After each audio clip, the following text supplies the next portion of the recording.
Hello and welcome. This time we look at how to get AWX running on Mac. There are multiple ways to deploy aux on Mac and I used Minikube for this purpose. Let's start deploying aux on Mac by installing the required tools, first Homebrew and then using Homebrew to install other tools. I use HyperKit for hypervisor and you can use Docker or others for the hypervisor part. Then install other required tools. You can download Minikube for GitHub also, if you want to use other version Minikube that Homebrew has. Then start Minikube with a proper driver. On my set I use HyperKit. Aux required at least 2 CPU and 4 GB RAM. Next check that Kubernetes have started, there should pods. Next clone aux operator which will install aux itself. Open aux operator folder and use git checkout to ensure that you use the latest version of aux operator, bug.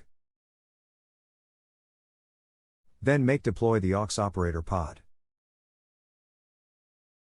Next check that aux operator has been created and change namespace so aux pod will on the same namespace that aux operator. Next, create or modify aux deploy file, add ingress if you need ingress or other functions like HTTPS.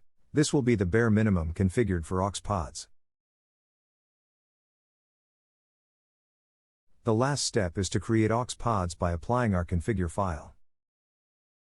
You can check aux status with the kubectl-logs command. After 92 seconds all aux pods are ready and we can check the admin password. Check IP for aux service. Last check admin password.